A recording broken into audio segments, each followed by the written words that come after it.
तो चलिए आज हम लोग क्या करते हैं, नेक्स्ट टॉपिक को देखते हैं, डाइजेस्टिव सिस्टम बायोलॉजी में। ठीक है, इससे पहले हम लोग क्या किए थे, तो इससे पहले मस्कुलर सिस्टम को क्या कर दिया था, समाप्त कर दिया था, तथा साथ साथ जो है वह स्केलेटन सिस्टम को भी बताए थे। कोई दिक्कत?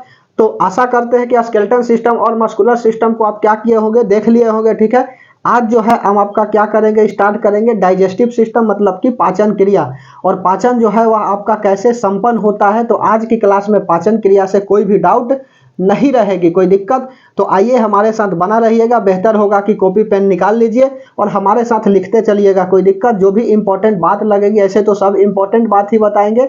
ठीक है, तो जो भी आपको लगेगा कि यह इंपॉर्टेंट है, आप अपने अनुसार नोट्स बनाइए। ठीक है, हमारे अनुसार नहीं, क्योंकि आपका खुद का नोट्स जो है वह बेस्ट होगा। कोई दिक्कत? तो आप अपने अनुसार लिखिएगा, हम यहाँ पर बताते चलेंगे। और धैर्य बना करके 1 घंटा मात्र रहिएगा और आप कंटेंट संभाल लीजिएगा, बाकी हम संभाल लेंगे। कोई दिक्कत? चलिए तो स्टार्ट करते हैं डाइजेस्टिव सिस्टम, बिना बात बताए हुए, बिना बात बनाए हुए ना, बिना बात बनाए हुए। और हेडिंग लगाइए डाइजेस्टिव सिस्टम, सीधा मुद्दा की बात करते हैं, क्योंकि समय पास नहीं करनी है, इस क्लास में समय पास करना मना है। कोई दिक्कत? तो चलिए हेडिंग लगा लीजिए डाइजेस्टिव सिस्टम, डाइजेस्टिव सिस्टम। ठीक है, डाइजेस्टिव सिस्टम, डाइजेस्टिव सिस्टम का मतलब होता है पाचन क्रिया।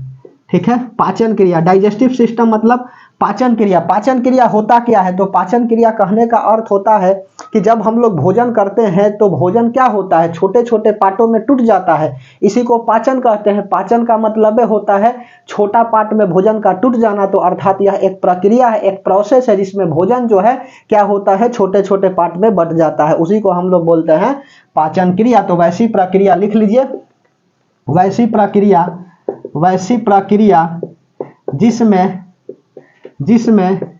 भोजन छोटे छोटे भागों में टूट जाती है, छोटे छोटे भागों में टूट जाती है। कोई दिक्कत? वैसी प्रक्रिया जिसमें भोजन छोटे छोटे भागों में क्या हो जाती है, टूट जाती है। The process in which food are digest और break down into the simpler forms. कोई दिक्कत? इसी को बोला जाता है डाइजेशन। और इस डाइजेशन में सबसे अहम रोल होता है दांत का। ठीक है, सबसे अहम रोल होता है दांत का। तो लिख लीजिए पाचन की क्रिया में, पाचन की क्रिया में दांत बोले तो टीथ का महत्वपूर्ण भूमिका होती है, महत्वपूर्ण भूमिका होती है। कोई दिक्कत? इसका जो है ना इंपॉर्टेंट रोल होता है in the process of the digestion. Teeth are very important role. ठीक है, टीथ का क्या होता है, इंपॉर्टेंट रोल होता है डाइजेशन की प्रक्रिया में। कोई दिक्कत? अच्छा, भोजन जो हम लोग करते हैं तो यह पाचन जब होती है तो पाचन कैसी प्रक्रिया है, तो पाचन जो है ना फिजिकल के साथ साथ केमिकल प्रक्रिया भी है। क्योंकि केमिकल का मतलब जब भोजन डाइजेस्ट हो जाता है तो फिर से अपने फॉर्म में नहीं आ जाएगा, लेकिन जैसे उसको तोड़ेंगे, ठीक है, तो यह क्या हो जाएगा, फिजिकल हो जाएगी। कोई दिक्कत? तो यह फिजिकल के साथ साथ कैसी प्रक्रिया है, केमिकल प्रक्रिया है, इसलिए इसको हम लोग फिजियोकेमिकल प्रक्रिया भी कहते हैं। तो लिख लीजिए पाचन क्रिया फिजिकल के साथ साथ केमिकल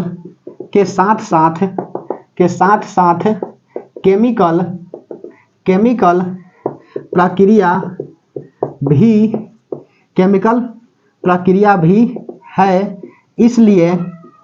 इसलिए इसे फिजियो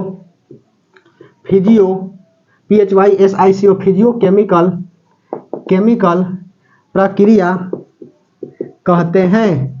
ठीक है, फिजियोकेमिकल प्रक्रिया कहते हैं। कोई दिक्कत? फिजिकल के साथ साथ केमिकल प्रक्रिया भी है, इसीलिए इसको हम लोग फिजियोकेमिकल प्रक्रिया कहते हैं। कोई दिक्कत? अच्छा, अब इसमें दांत का क्या होता है, महत्वपूर्ण रोल होता है। तो हेडिंग लगाइएगा अब दांत। कोई दिक्कत? अभी डाइजेशन नहीं खत्म हुआ है, डाइजेशन का केवल इंट्रोडक्शन दिए है। दांत बोले तो टीथ। ठीक है, इसका अध्ययन लिख लीजिए, पूछ देता है। अध्ययन बोले तो स्टडी। स्टडी क्या होता है, तो स्टडी जो है इसका आपका ओडोंटोलॉजी होता है। ओडोंटोलॉजी होता है, इंग्लिश वर्ड है ओडोंटोलॉजी। कोई दिक्कत? ओडोंटोलॉजी होता है दांत का अध्ययन। टोटल कितने दांत होते हैं, तो वयस्क बोले तो व्यक्ति में 32 दांत होते हैं और छोटे बच्चों में जो है वह 20 दांत होते हैं। ध्यान से समझते चलिए बात को। दांत क्या होता है, तो दांत जो है ना यह ट्राई कैल्शियम फॉस्फेट का बना होता है। लिख लीजिए जो जो इंपॉर्टेंट है। यह ट्राई कैल्शियम फॉस्फेट का बना होता है। दांत किसका बना होता है? तो दांत जो है वह ट्राई कैल्शियम फॉस्फेट का बना होता है। इसका काम क्या होता है? भोजन को तोड़ना। लिख लीजिए, लिखना है तो। इसका कार्य भोजन को तोड़ना,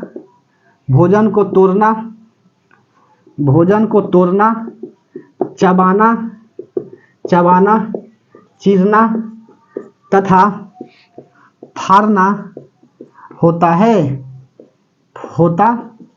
यह भोजन को क्या करता है? चीरता है, फाड़ता है, चबाता है। दांत किसका बना होता है? तो दांत जो है वह ट्राई कैल्शियम फॉस्फेट का बना होता है। कोई दिक्कत? वयस्क बोले तो एडल्ट में इसकी संख्या 32 होती है। 32 है, 32 होती है। जबकि चिल्ड्रेन बच्चे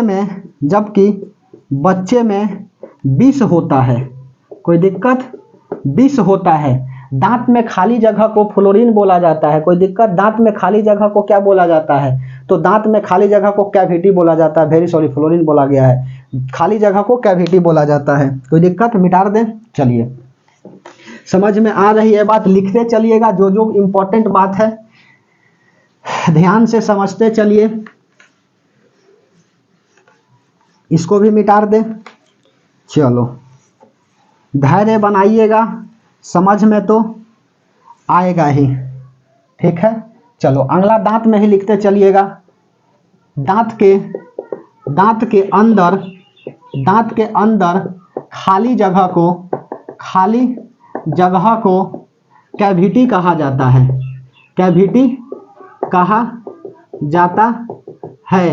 कैविटी कहा जाता है तथा फ्लोरीन लिखो पूरा। फ्लोरीन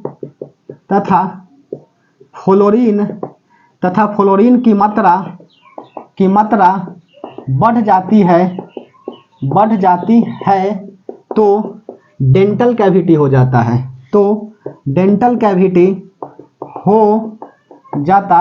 है।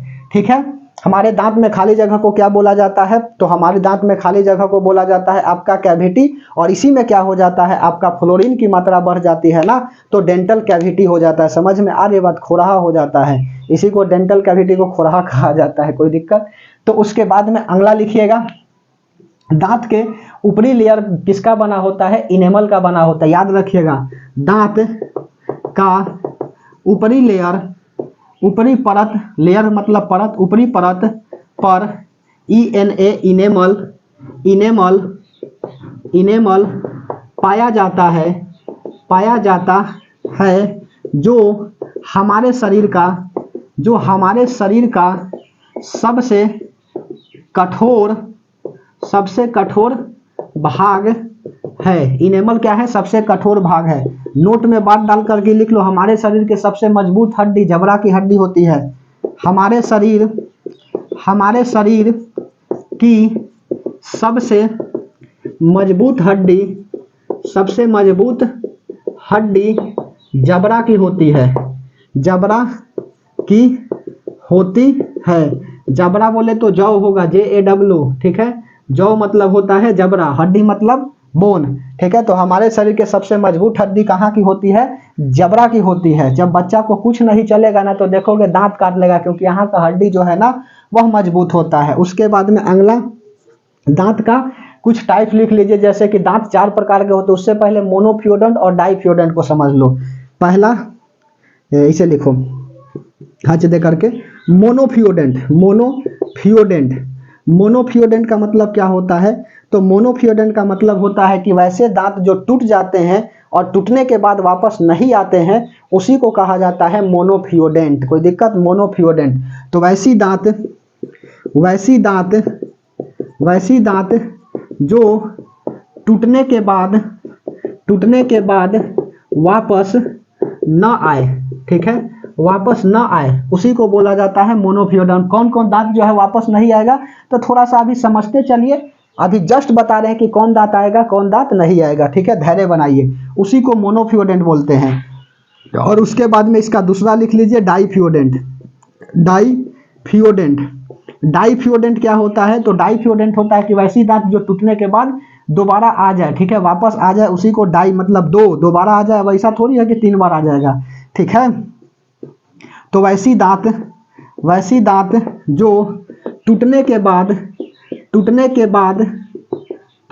बाद दोबारा या वापस दोबारा आ जाए, कोई दिक्कत, दोबारा क्या हो जाए, आ जाए, उसी को क्या बोलते हैं? डाईफ्यूडेंट बोलते हैं। और अब हेडिंग लगाइएगा दांत के प्रकार, ठीक है, मिटा दे इसको। दांत के प्रकार, ध्यान से समझते चलिए बात को, समझ में तो आएगा ही, धैर्य बना करके रहिए, डाइजेशन को समाप्त कर देना है। उसके बाद में अगला हेडिंग लगाइए दांत के प्रकार, टाइप्स ऑफ टीथ। दांत के प्रकार, ठीक है, टाइप्स ऑफ टीथ, दांत के प्रकार, यह कितने तरह के होते हैं? 4 तरह के होते हैं। पहला सुन लो, यह पहला जो है आपका क्या होता है? तो पहला इंसीजर होता है, इंसीजर्स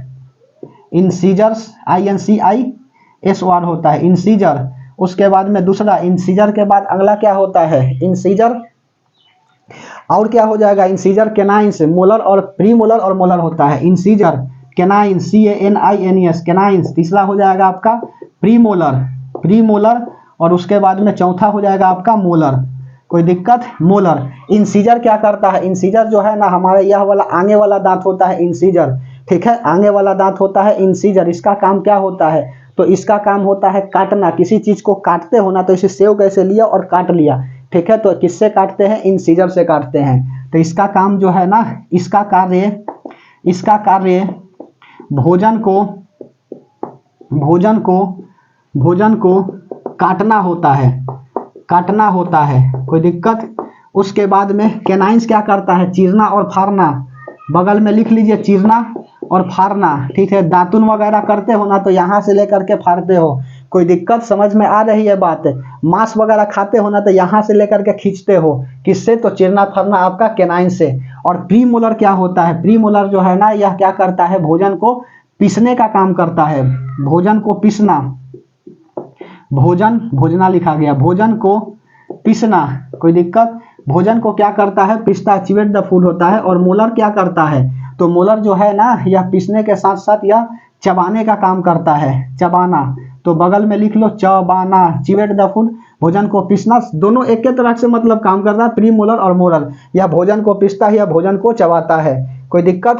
अच्छा, उसके बाद में अगला, अब इसमें देखिए कैसे कैसे दांत होता है, तो ध्यान से समझ लीजिएगा। इंसीजर कितने होते हैं, कैनाइंस कितने होते हैं, प्री मोलर कितने होते हैं, और मोलर कितने होते हैं, तो ध्यान से समझते चलो। यहाँ हेडिंग लगा लेता हूँ, एडल्ट बोले तो वयस्क में कितने होते हैं? तो 32 दांत होता है, ठीक है। चलिए, कितने 32 दांत होते हैं तो समझा देते हैं। जैसे यहाँ से यह इस तरह से हमने क्या बना दिया? यह दांत बना दिया, ठीक है, यह दांत बनाया, इसको हमने क्या बोला? इंटर कर रहे हैं, तो सबसे पहले क्या हो जाएगा? इंसीजर हो जाएगा। तो यहाँ से हमने लिखा क्या?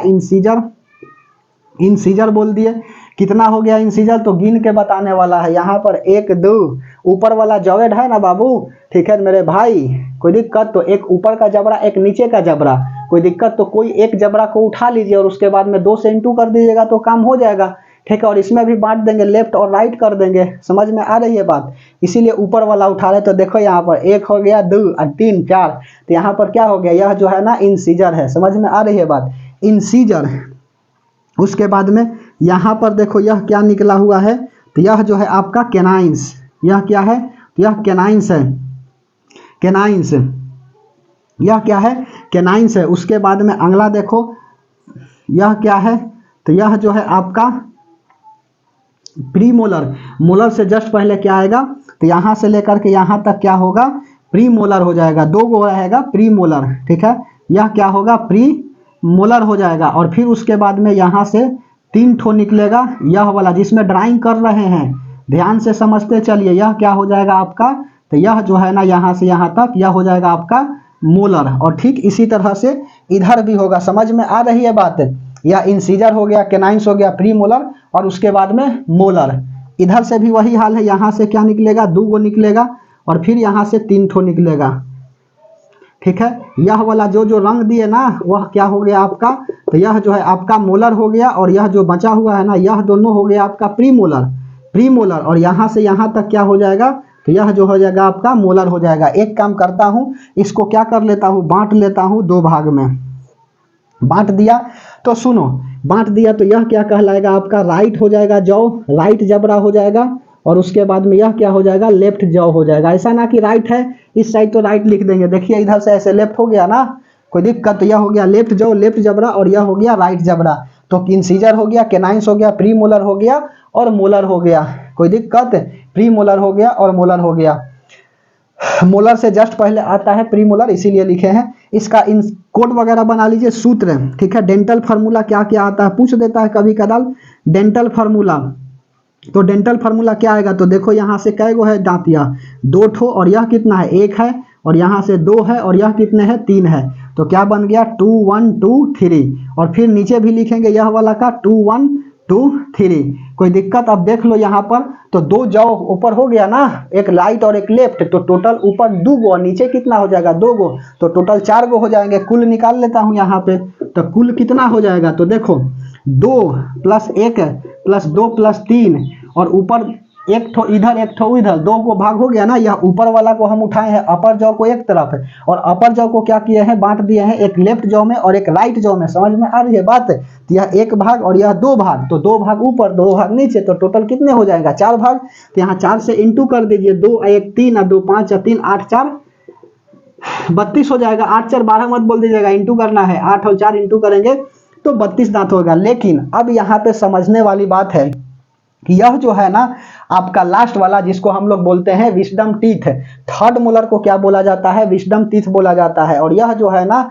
आपको क्या होता है, चौवर्णक दांत होता है जो 24 साल पे निकलता है। और कहा जाता है ना कि जब यह दांत आ जाती है तो बुद्धि व्यक्ति के पास आ जाती है, यह मसल्स को फाड़ करके निकलता है, इसीलिए यह बहुत ज़्यादा दर्द करते हैं। कोई दिक्कत, तो अभी जो है जिसका एज 21 साल से नीचे होगा उसकी दांत जो है ना वह 28 होगा, ना तो किसी का 30 होगा, नहीं तो किसी का 32 भी हो गया होगा, किसी का 32 दांत निकलता ही नहीं है। समझ में आ रही है, तो नोट में बात को लिख लीजिए। विस्डम टीथ क्या होता है, विस्डम टीथ, विस्डम क्या होता है, थर्ड मोलर को हम लोग बोलते हैं, थर्ड मोलर को बोला जाता है विस्डम टीथ। थर्ड मोलर क्या होता है, विस्डम टीथ। जैसे कि यहाँ पर यह जो रंग रहे हैं हमारे, जिस पर मार्कल चल रही है, तो सुनो यह क्या हो गया आपका, यह जो है आपका विस्डम टीथ है। और इधर से भी क्या हो जाएगा थर्ड मोलर, यह जो है विस्डम टीथ होगा। तो 2 गो ऊपर और 2 गो नीचे हो गए, तो विस्डम टीथ कितने हो गया, 4 टीथ हो गया। कोई दिक्कत, तो बताओ यह दांत टूटेगा तो कभी आएगा नहीं आएगा, इसीलिए कैसा यह दांत हो गया, मोनोफ्यूडेंट हो गया। कोई दिक्कत, यह कैसा दांत हो गया, मोनोफ्यूडेंट हो गया। यह जो है ना टूटेगा तो वापस नहीं आएगा। कोई दिक्कत, ध्यान से समझते चलिए। अब जैसे कि मान के चलो तुमसे कोई पूछ दिया कि बताओ व्यक्ति में दांतों की संख्या जो है 32 होती है, लेकिन पूछ देगा कि प्रीमोलर की संख्या कितना होता है, तो देखो प्रीमोलर यहाँ पर 2 गो है, और उसके बाद में 4 से इंटू करना है तो कितना हो जाएगा 8 दांत। बीपीएससी वगैरह में खूब यह सब पूछता है, यह कोड से बहुत अच्छा, मतलब डेंटल फार्मूला से बता दोगे। अब मान के चले इसी में पूछ दिया कि बताइए मोलर कितने होते हैं, तो 3 गो है, और उसके बाद में 4 से इंटू कर दो 12। देख लो समझ में आई बात। उसके बाद में पूछ देगा कि केनाइंस कितने होते हैं, तो 1 गो है और 4 से मल्टीप्लाई कर दो तो 4 गो हो गया। यदि पूछ देगा कि बताइए इंसीजर कितना होता है, तो 2 है और 4 से मल्टीप्लाई कर दीजिए 8। 4 से मल्टीप्लाई क्यों करें, समझ रहे हो ना, 2 जौ ऊपर है और 2 जौ नीचे है, समझ में आ रही है। एक ऊपर वाला को क्या किए हैं, बांट दिए हैं ना लेफ्ट और राइट करके, इसीलिए 2 ऊपर और 2 नीचे, इसीलिए हम क्या कर रहे हैं 4 से मल्टीप्लाई कर रहे हैं। कोई दिक्कत, तो विस्डम टीथ को क्या कहा जाता है, थर्ड मोलर कहा जाता है। इसको मिटा दे, यह एडल्ट में क्या है, दांतों की संख्या है। उसके बाद में अगला एक बात और लिखना है तो लिख लीजिए नोट में डाल करके, सर्वाधिक दांत किसमें होता है, तो सर्वाधिक जो है ना वह सर्वाधिक दांत होता है आपका सुअर में होता है तथा घोड़ा में होता है। ठीक है, सुअर और घोड़ा में कितना होता है, 44 दांत होते हैं। गाय में 32 दांत होता है, गाय में कितना होता है 32 दांत होता है, हम सब में भी 32 दांत होता है। कोई दिक्कत, विस्डम टीथ को ही क्या बोला जाता है, चौवर्णक दांत बोला जाता है। चौवर्णक दांत बोला जाता है क्योंकि यह 24 साल पर सामान्य तौर पर देखते हैं कि यह निकलता है, इसीलिए इसको चौवर्णक दांत बोला जाता है। मिटा दे इसको। उसके बाद में एडल्ट के बाद चाइल्ड का देख लीजिए, कोई दिक्कत, अच्छा मिटा रहे, चलो 1 2 3। उसके बाद हेडिंग लगाइए चाइल्ड। ठीक है, टीथ, टीथ इन चाइल्ड लगा लो हेडिंग, समझ में आ रही है। कंटेंट को आप संभाल लीजिएगा, बाकी हम संभाल लेंगे, जितना बता रहे हैं उसको समझते जाइए, ठीक है।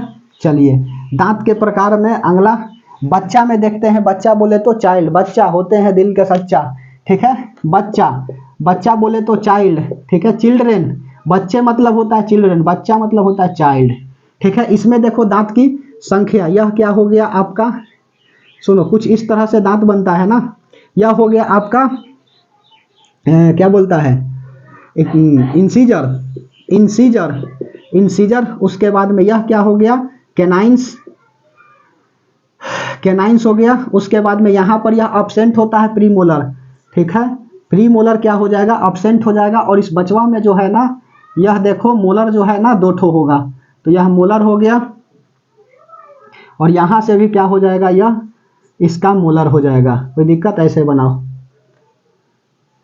यह क्या हो गया इसका, यह मोलर हो गया, समझ में आई बात। और यह प्री मोलर जो है ना, यहाँ से यहाँ तक प्री मोलर इस बार क्या रहेगा, अब्सेंट रहेगा। इसमें प्री मोलर क्या रहेगा, अब्सेंट रहेगा। ब्रैकेट में गलत इसलिए लिखे हैं कि नहीं होगा, कोई दिक्कत। 1 2 यहाँ से लेकर के बांट दिए, ए वेरी सॉरी, यहाँ से बटेगा। सुनो,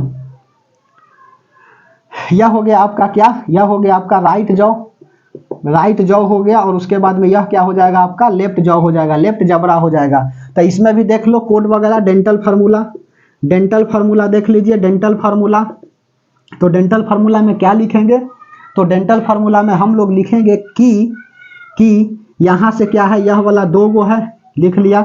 यह 1 है तो 1 लिख लिया, यह अब्सेंट है तो 0, ठीक है। और यह कितने हैं, 2 है, तो यह लिख दिया। और नीचा वही भी, कोई दिक्कत, 2 1 0 2, इसका जोड़ लो, 2 + 1 + 0 + 2। और किससे इंटू करेंगे, 2 जाओ ऊपर 2 जाओ नीचे 4 से, ठीक है। तो 2 1 3 2 5, 5 × 4 बोले तो 20 दांत। तो बच्चा में कितना होता है, तो बच्चा में जो है ना वह 20 दांत होते हैं, कोई दिक्कत। बच्चा में कितने दांत होते हैं, तो 20 दांत होते हैं। अर्थात सवाल बीपीएससी का आया हुआ सुनिए, ठीक है, कि जन्म के बाद, ठीक है, जब हमारी दांत निकलते हैं और टूटने के बाद जो है कितने दांत वापस आते हैं, तो केवल 20 दांत जो है ना वापस आते हैं। यही दांत जो है ना टूट जाएगा ना, तो फिर से क्या होंगे, वापस आएंगे, कोई दिक्कत। और 12 दांत जो है ना वह वापस नहीं आएंगे, ठीक है। 12 दांत जो है वह वापस नहीं आएंगे। अब कौन कौन नहीं आएंगे, तो सुनो उसका फार्मूला थोड़ा सा लिखता हूँ, एडल्ट वाला का, एडल्ट वाला का छाट लीजिए, 2 1 2 3, ठीक है। तो यहाँ से यह प्री मोलर हो गया ना, प्री मोलर। और प्री मोलर कितना हो जाएगा, 2 × 4 8 दांत। और विस्डम टीथ कितना था, विस्डम टीथ जो है ना वह 4 था, 8 और 4 12 हो गया। यही 12 दांत जो है ना आपका क्या होता है, मोनोफियोडेंट होता है, मोनोफियोडेंट होता है। समझ में आई बात, अर्थात यह टूट जाएगा तो फिर वापस नहीं आएगा, समझ में आई। मोनोफियोडेंट जो है ना टूट जाएगा तो वापस नहीं आएगा, इसी को मोनोफियोडेंट बोलते हैं। जस्ट बोले है ना कि धैर्य बनाइए, अपने आप समझ में आएगा। साइंस क्या होता है, ऑर्गेनाइज नॉलेज होती है, समझने वाला चीज होता है। ऐसे बता देते वहां पर तो बाउंस कर जाता। समझ में आई बात, कैसे कि यहाँ 0 है ना और यहाँ देखो 2 है, तो वापस बाद में आया होगा, ठीक है, बाद में आया होगा। यह जन्म के समय नहीं होता है, देख लीजिए बच्चा में कहाँ पर है। तो इसीलिए 12 दांत जो है ना यह टूटेगा ना तो वापस नहीं आएगा। कौन कौन, तो प्री मोलर और विस्डम टीथ। बच्चा में कितने दांत, तो 20 दांत। और यही 20 दांत टूट जाते हैं ना तो क्या कहलाते हैं आपका, कि डाइफ्यूडेंट कहलाते हैं, वापस आ जाते हैं। तो टीथ 2 तरह के, एक परमानेंट टीथ और एक होता है टेम्पोररी टीथ। टेम्पोररी टीथ को क्या बोला जाता है, दूध के दांत बोला जाता है, ठीक है। और बच्चा में दूध के दांत होते हैं कितने, 20। अर्थात दूध के दांत टेम्पोररी टीथ टूट जाते हैं और फिर से वापस आ जाते हैं, जबकि परमानेंट टीथ जो है ना वह टूटता है तो वापस नहीं आता है, कोई दिक्कत। चलिए इसको मिटा दे, बच्चा वाला समझ गया। अब हेडिंग लगाइए आप सैलिवरी ग्लैंड, कोई दिक्कत, सैलिवरी ग्लैंड, ठीक है। सैलिवरी ग्लैंड, लार ग्रंथि, लार बोल रहे हैं, ध्यान से सुनिएगा, ठीक है। सैलिवरी ग्लैंड, सैलिवरी ग्लैंड मिटार दे, मिटार तो देवे की है, आदत हो जाता है बोलते बोलते, मिटार दे मिटार दे। एक दिन तो सपना देख रहे थे और पूछ रहे कि मिटार दे, समझ रहे हो, सपना अजब गजब आती है। I saw a drama yesterday, मैंने कल एक सपना देखा, ठीक है। उस सपने में मैंने किसी और को देखा, ठीक है। चलिए उसके बाद में सैलिवरी ग्लैंड, सैलिवरी ग्लैंड, ठीक है। सैलिवरी ग्लैंड का मतलब होता है लार ग्रंथि, ठीक है। लार ग्रंथि, ठीक है। लार ग्रंथि क्या होता है, तो देखो सेलेवरी ग्लैंड करता क्या है ना, यह लार प्रोड्यूस करता है, सैलिवा प्रोड्यूस करता है, और एक दिन में 1.5 से 2 लीटर क्या होती है, सैलिवा प्रोड्यूस होती है। इसका कार्य सैलिवा, सैलिवा बोले तो लार, इसका कार्य सैलिवा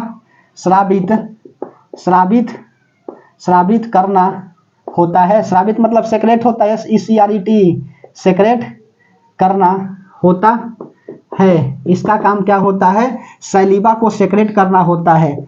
एक दिन में कितना सैलिवा प्रोड्यूस होती है, एक दिन में 1 से लेकर के 1.5, ऐसे लिखो 1.5 से लेकर के 1.5 लीटर से लेकर के 2 लीटर तक क्या होता है, लीटर तक प्रोड्यूस होता है। एक दिन में कितना प्रोड्यूस होता है, तो एक दिन में 1.5 से लेकर के 2 लीटर प्रोड्यूस होता है। और सैलिवा कितने तरह के होते हैं, तो यह 4 तरह के होते हैं, लेकिन सैलेवरी ग्लैंड को पहले पढ़ लेता हूं। सैलेवरी ग्लैंड टोटल कितना होता है, हमारे मुंह में होता है, ठीक है, सैलेवरी ग्लैंड।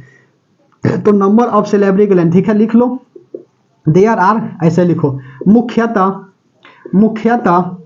3 जोड़ी लार ग्रंथि हमारे मुंह में पाए जाते हैं, ठीक है, मुंह में पाए जाते हैं। 3 जोड़ी अर्थात 6 को होगा। 3 जोड़ी में सुनो कौन कौन आएगा, तो एक किसी भाग को ऊपर वाला उठा के 2 से नीचे से इंटू कर देंगे, एक ऊपर जबड़ा होगा, एक नीचे जबड़ा होगा, यही ना। तो सुनो इसमें कौन कौन सा आता है, सबलिंगुलर ग्लैंड, सबमाइंडिबुलर ग्लैंड और पैरोटिड ग्लैंड, ठीक है। सबलिंगुलर ग्लैंड, ठीक है, हिंदी इंग्लिश सब एक के होता है। सबलिंगुलर ग्लैंड, सबमाइंडिबुलर ग्लैंड, और उसके बाद में अगला क्या आ जाएगा, तीसरा पैरोटिड ग्लैंड। इंग्लिश में नहीं लिख रहे हैं जानबूझ करके, ठीक है, कि बच्चा को जो है ना इंग्लिश नहीं समझ में आएगी तो दिक्कत हो जाएगा। सबलिंगुलर ग्लैंड हिंदी में लिखोगे सबलिंगुअल ग्लैंड, सबमाइंडिबुलर ग्लैंड,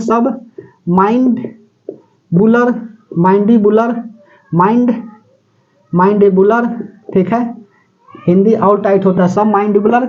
और उसके बाद में इसको क्या बोलते हैं, पैरोटिड, ठीक है, अपना अनुसार लिख लीजिएगा। सब पैरोटिड ग्लैंड को क्या बोलेंगे, पैरोटिड ग्लैंड, सबमाइंडिबुलर, और यह हो गया सबलिंगुअल, ठीक है, सबलिंगुलर यह कितना होता है, तो होता है 1 ऊपर 1 नीचा, तो 2 हो गया, 1 ऊपर 1 नीचा 2 हो गया, 1 ऊपर और 1 नीचा 2 हो गया, तो 2 और 2 6 हो गया, अर्थात 3 का पेयर बोलिए या 6 बोलिए, बात बराबर है। पेयर मतलब होता है जोड़ी, जैसे कि आपका पेयर बोले या आप दोनों को बोले, बात तो बराबर होगी, ठीक है। चलिए समझ में आ रही है, अच्छी बात है। टोटल कितने तरह के लार होते हैं, 4 प्रकार के। हमारे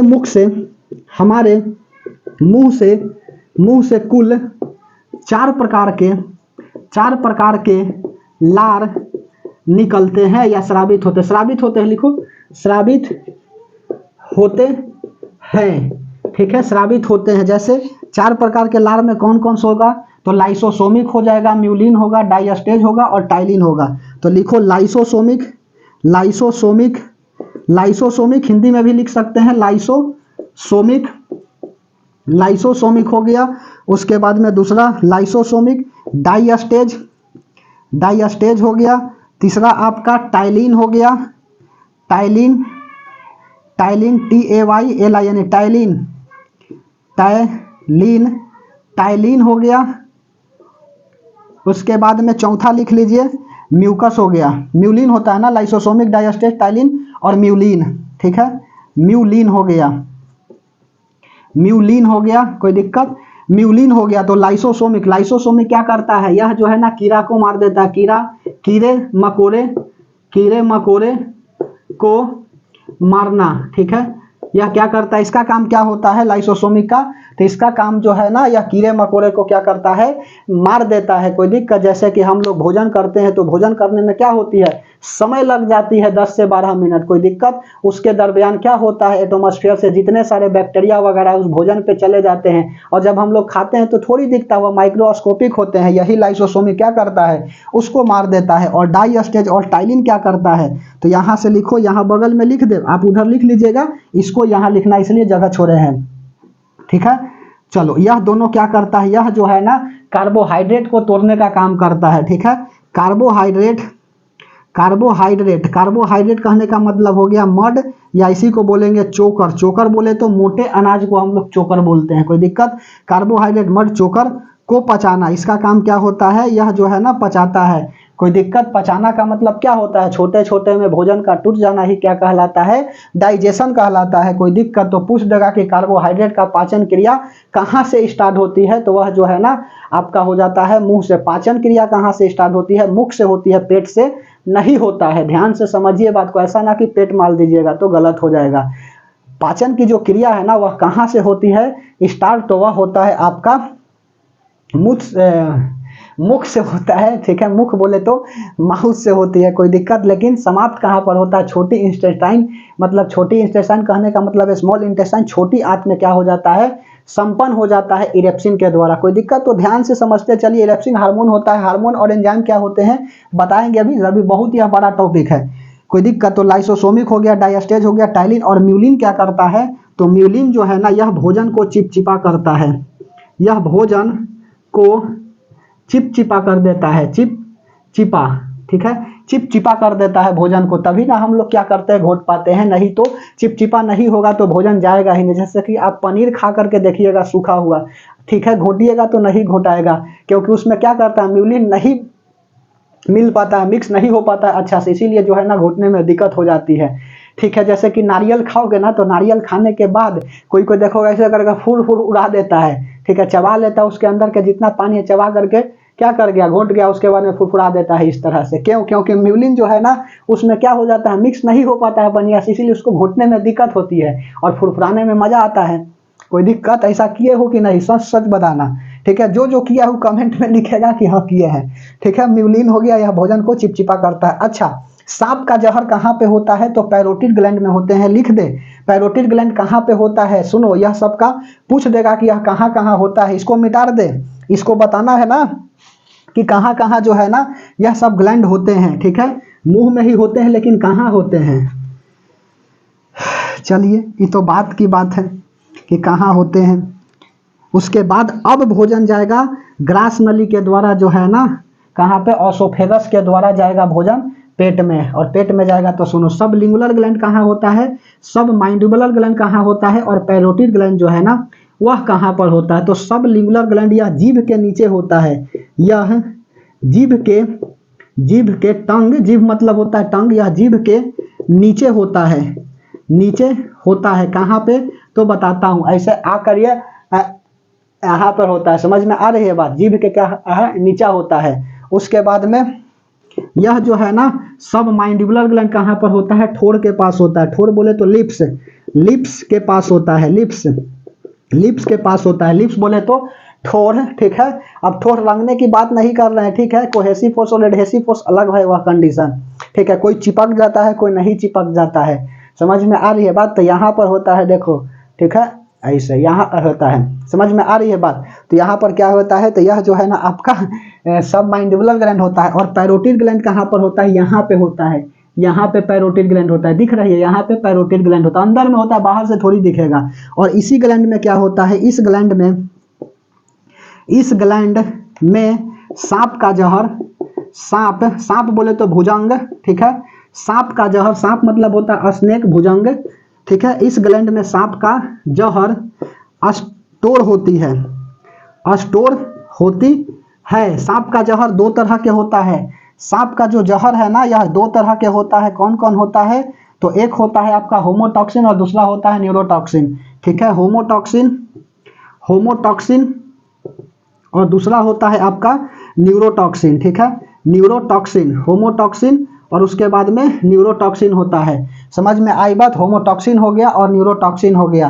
होमोटॉक्सिन वाले क्या होता है, होमो से आपका हीमोग्लोबिन बन जाएगा ना, और न्यूरो से न्यूरॉन बन जाएगा, तो न्यूरॉन सेल ब्रेन में होता है, होमोटॉक्सिन आपका होमोटॉक्सिन से क्या, हीमोग्लोबिन या ब्लड, अर्थात वैसे साहब जिसमें हेमोटॉक्सिन नामक जहर पाए जाते हैं वह काट लेता है तो ब्लड क्या हो जाते हैं, क्लोट हो जाते हैं, ब्लड जमने लगते हैं, और जमने के कारण जो है ना व्यक्ति की क्या हो जाती है, मृत्यु हो जाती है। क्योंकि ब्रेन में क्या होता है, पतला पतला नस होता है, वहां पे ब्रेन जो है ना फ्लो, ब्लड जो है ना वह फ्लो नहीं कर पाता है, जिसके कारण ब्रेन क्या हो जाता है, डैमेज कर जाती है, और उसके बाद में ब्रेन डेड कर जाता है और व्यक्ति की मृत्यु हो जाती है, कोई दिक्कत। उसके बाद में न्यूरोटॉक्सिन, न्यूरोटॉक्सिन क्या होता है, वैसे सांप जिसमें न्यूरोटॉक्सिन नामक जहर पाया जाता है, यदि वह काट लेता है तो शरीर पैरालाइसिस हो जाता है, ठीक है, पैरालाइसिस। अच्छा, कोई कोई बताता है ना जी कि स्टीफन हॉकिंग सर को पैरालाइसिस हुआ था, नहीं, एमएनडी बीमारी हुआ था उनको, मोटर न्यूरॉन डिजीज हुआ था। इसमें शरीर धीरे धीरे क्या होने लगता है, अपंग होने लगता है, ठीक है, एक बार में नहीं होगा, धीरे कभी हाथ काम करना बंद कर दिया, उसके बाद पैर करेगा, फिर पूरे शरीर करेगा, कोई दिक्कत। इनका केवल जो है ना, केवल आंख काम करता था स्टीफन हॉकिंग सर को, पैरालाइसिस नहीं था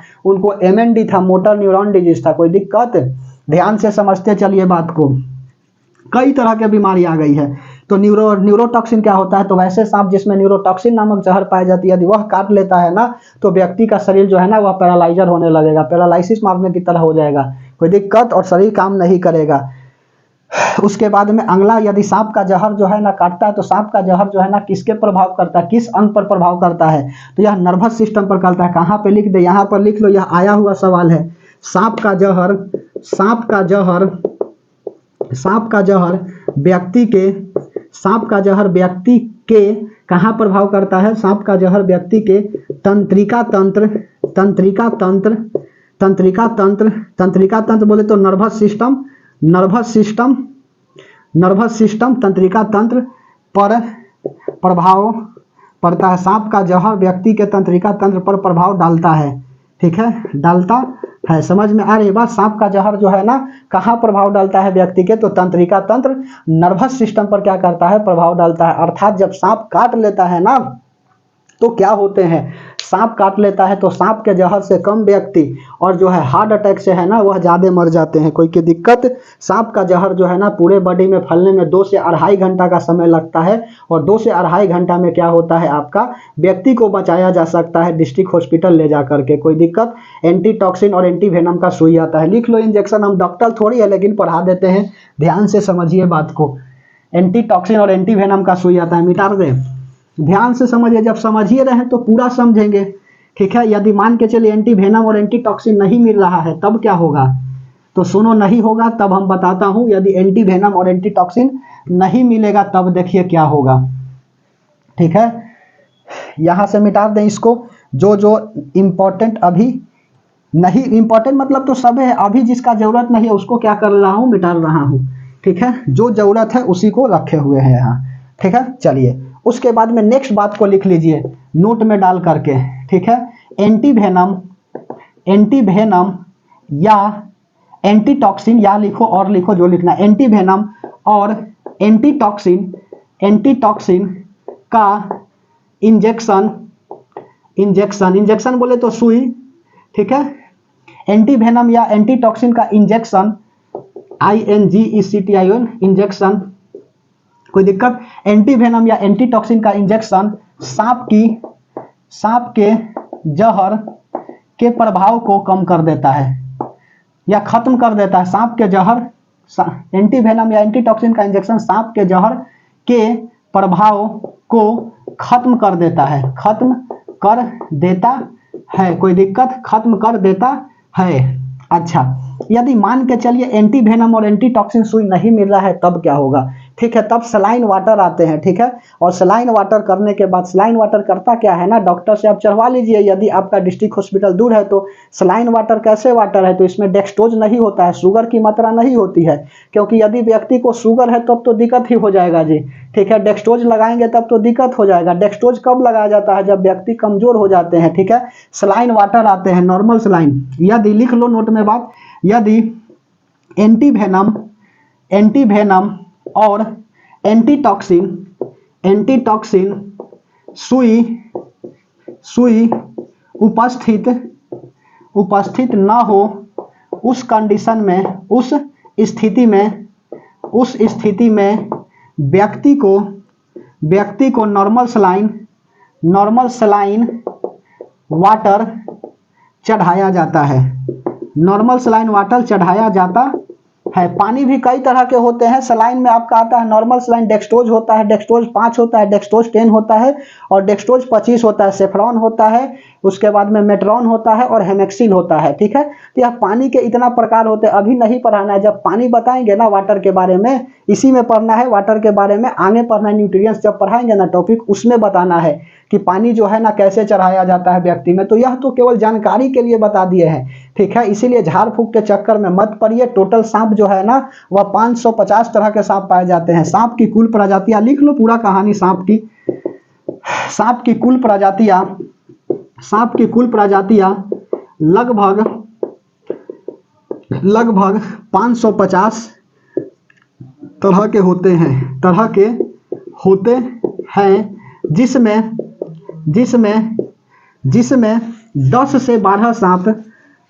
10 से 12 सांप जहरीले होते हैं और बाकी सब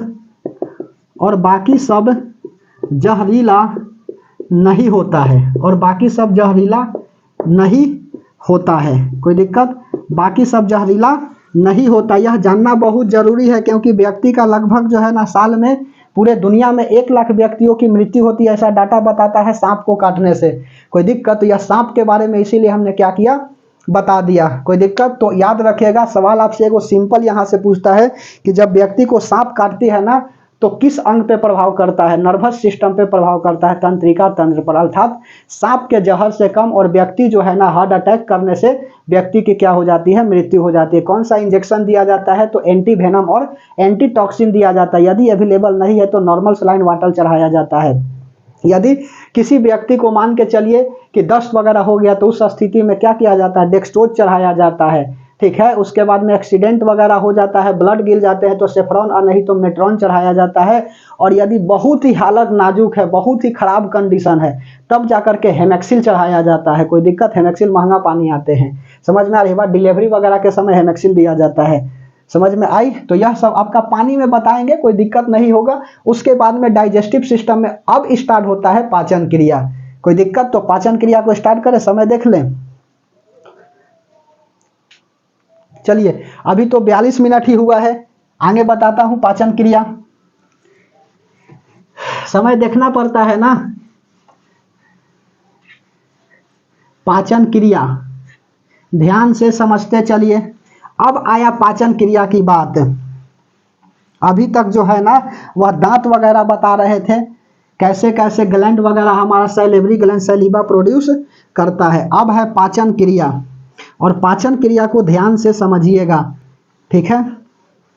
किसी भी तरह से क्वेश्चन पूछे बस बन जाना चाहिए। अब पाचन क्रिया में सुनो, हेडिंग लगा लिए पाचन क्रिया, यहाँ तो लिखा हुआ ही था। पाचन क्रिया में सबसे महत्वपूर्ण रोल तो दांत का था, तोड़ना, इसीलिए बता दिए। दांत के बारे में पूरा कंडीशन बता दिया। उसके बाद में ग्लैंड वगैरह, लार वगैरह के बारे में बता दिया। कभी कभी पीएच वैल्यू पूछ लेता है लार का, लिख लो pH value. Power of hydrogen, Sorensen नामक साइंटिस्ट था जिन्होंने इसका खोज किया था, तो लिख लो पीएच वैल्यू। अच्छा, पीएच होता क्या है? पावर ऑफ हाइड्रोजन होती है। पीएच स्केल से यह दर्शाया जाता है कि सॉल्यूशन हमारा एसिडिक है कि बेसिक है। कोई दिक्कत? तो पीएच वैल्यू ऑफ सैलिवा कितना होता है? 7.4, ठीक है। यह नहीं यदि ऑप्शन में है तो 7 से 8 के बीच में रहेगा, मार दीजिएगा, ठीक है। 7.4 एग्जैक्ट बात बता रहे हैं। पीएच वैल्यू ब्लड का कितना होता है? 7.4 ही होता है, ठीक है। और बाइल जूस का भी पीएच 7.4 ही होता है, इसलिए 7 से 8 हमने लिख दिया, अप्रॉक्स होता है। कोई दिक्कत? तो यह लिख लीजिए, नोट में बात डाल करके, आया हुआ क्वेश्चन है। चलिए, एक भी सवाल नहीं छूटना चाहिए बायोलॉजी का। यदि 25 सवाल आए तो 24 नोट्स में से लड़ जाए, बात खत्म। एक आध वो इधर उधर आ जाए तो मैं नहीं कह सकता हूं। उसके बाद में पाचन क्रिया में अब देखिए, ग्रास नली हेडिंग लगाइए, ग्रास नली। अब तो भोजन क्या हो गया, मुंह में हम लोग भोजन को चबा लिए। ग्रास नली का मतलब होता है ओसोफेगस, ओसोफेगस, OESPHOES,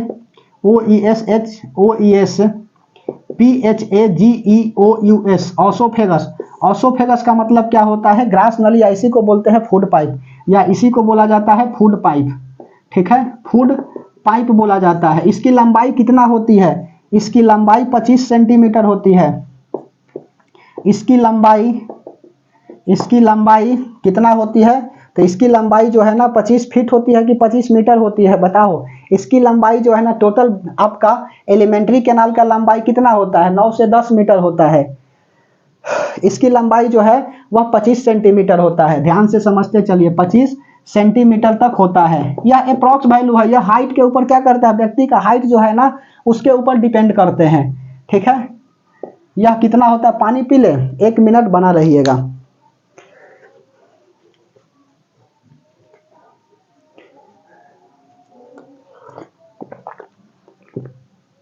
ये रूम जो है बहुत गर्म करता है। कल वाला क्लास में देखिए पॉलिटी वाला में बोल रहे थे ना, बोलना था कुछ, बुला रहा था कुछ, इसलिए पानी आज लेकर के बैठे हैं।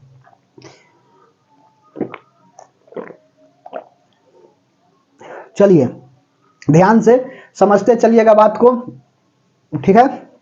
चलो इसकी लंबाई जो है ना कितना होता है, 25 सेंटीमीटर होता है ग्रास नली। इसमें मोशन होता है, इस मूवमेंट को क्या बोलते हैं, जब भोजन करते हैं तो भोजन करने के दरमियान इसमें मोमेंट होता है, और इस मोमेंट को क्रामानुकुचन या इसी को बोला जाता है पेरिस्टेलिक मोमेंट, आता है, खूब आता है, ठीक है।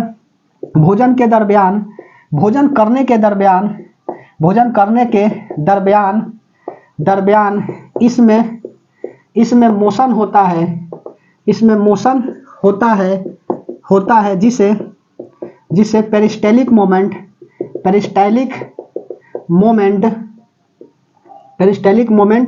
कहते हैं। पेरिस्टेलिक मोमेंट कहते हैं। पेरिस्टेलिक का मतलब होता है क्रामानुकुचन, ठीक है, क्रामानुकुचन कहते हैं। उसके बाद में अब आ जाता है एब्डोमेन आमाशय, ठीक है, एब्डोमेन आमाशय, ABODMN, एबोडेमेन, यह होता है आमाशय। आमाशय बोले तो पेट, ठीक है, यह बायोलॉजिकल नेम है ABODO, यह होता है एब्डोमेन। एब्डोमेन का मतलब होता है आमाशय। अब सुनो कैसे यह आमाशय काम करता है, ठीक है। यह आपका फूड पाइप हो गया, और यह जो है आपका, इस तरह से डायग्राम बना लेता हूं आमाशय का, कुछ इस तरह से होता है।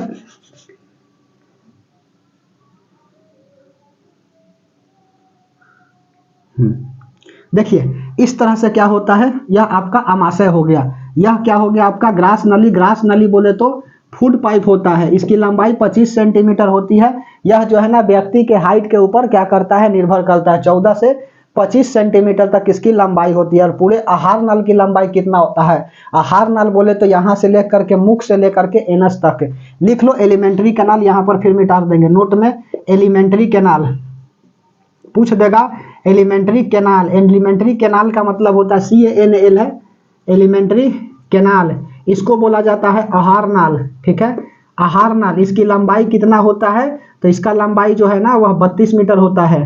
वेरी सॉरी, ठीक है, 9 से 10 मीटर होता है, 9 से 10 मीटर होती है, कोई दिक्कत। 9 से क्या होता है, यह 10 मीटर होता है। कहाँ से स्टार्ट होता है, तो यह जो है ना आपका मुख से लेकर के एनक तक होता है। यह मुख से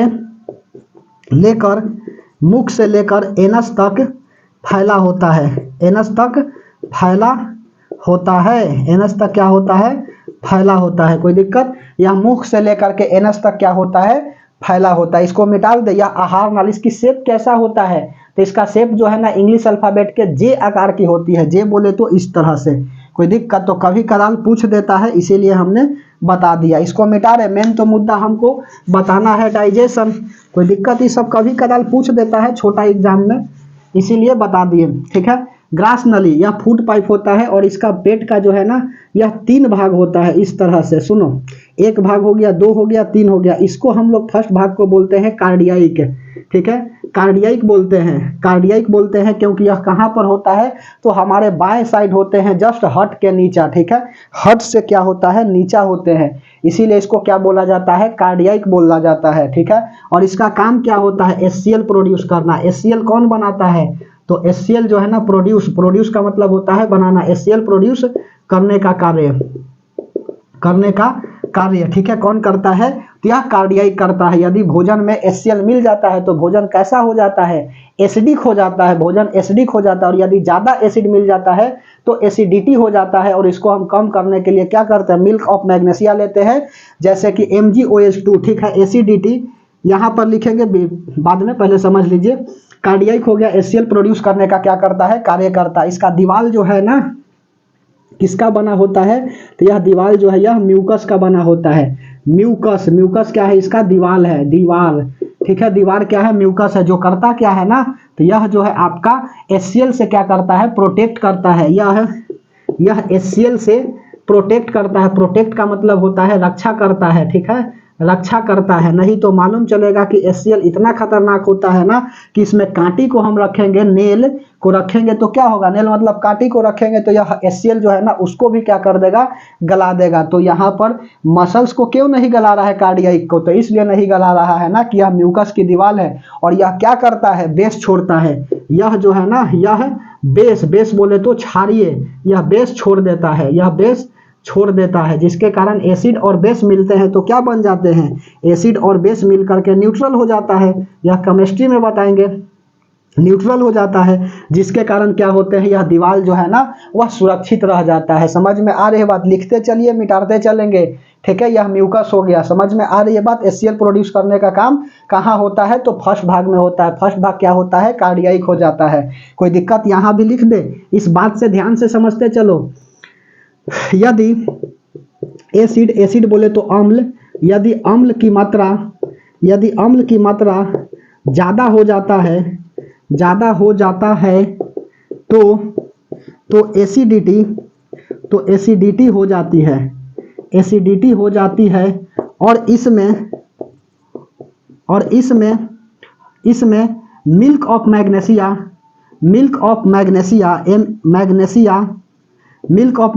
MgOH2, मिल्क ऑफ मैग्नेशिया बोले तो MgOH2, ठीक है, लेते हैं।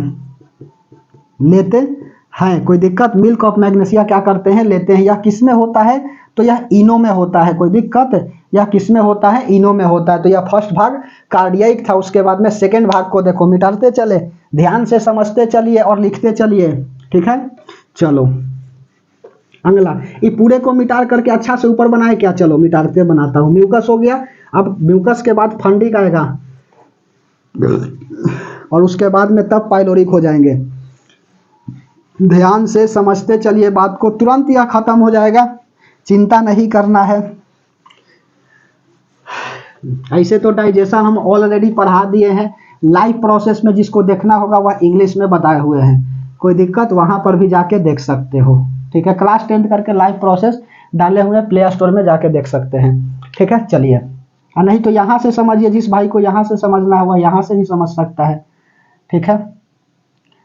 इस तरह से क्या है, यह आपका पेट है। पेट बोले तो उदर, ठीक है, उदर मतलब होता है पेट। अमाशय जो बोलना है बोलिए, ठीक है। यह आपका क्या था, ग्रास नली था। ग्रास नली का मतलब होता है फूड पाइप। इसमें मूवमेंट को पेरिस्टेलिक मूवमेंट बोलते हैं। यह फर्स्ट पार्ट हो गया, यह सेकेंड पार्ट हो गया। फर्स्ट पार्ट क्या था, तो यह फर्स्ट पार्ट जो है वो आपका कार्डियक है। अब सेकेंड पार्ट को क्या बोलेंगे, यहाँ पर म्यूकस की दीवार थी, ठीक है। यह क्या था, म्यूकस का दीवार था। उसके बाद सुनो, सेकेंड पार्ट को क्या बोला जाता है, फंडिक। इस सेकेंड पार्ट को बोला जाता है फंडिक, और इसमें क्या होता है, रूजी लाइक स्ट्रक्चर होता है, ठीक है। इसको क्या बोला जाएगा, रूजी लाइक स्ट्रक्चर। इसमें क्या होता है, रूजी लाइक स्ट्रक्चर होता है। रूजी लाइक स्ट्रक्चर होता है, संरचना स्ट्रक्चर। रूजी लाइक स्ट्रक्चर होता है, जिसे कांटे नुमा संरचना बोला जाता है। कांटा नुमा संरचना, ठीक है। कांटा नुमा क्या होता है, संरचना होता है, ठीक है। भोजन वगैरह नहीं करोगे ना तो देखोगे पेट में क्या होने लगती है, पेट जो है वह गड़ने लगता है। क्यों, इसी के कारण जो है ना वह गड़ने लगता है। कांटा नुमा संरचना पाए जाते हैं, फिंगर लाइक स्ट्रक्चर होता है इसका। कोई दिक्कत, जिसके चलते क्या होता है, पेट जो है वह गलने लगती है। तो सवाल पूछा हुआ है कि पेट में कांटा कहाँ पाए जाते हैं, तो पेट में कांटा सेकेंड भाग में पाया जाता है, जिसको क्या बोला जाता है, रूजी बोला जाता है। और सेकेंड भाग को क्या है, सेकेंड भाग को क्या कहते हैं, फंडिक कहते हैं। उसके बाद में सेकेंड के बाद अगला आ जाता है थर्ड। यह क्या है आपका, थर्ड है, जिसको पाइलोरिक बोला जाता है, PYLORIC, पाइलोरिक, ठीक है।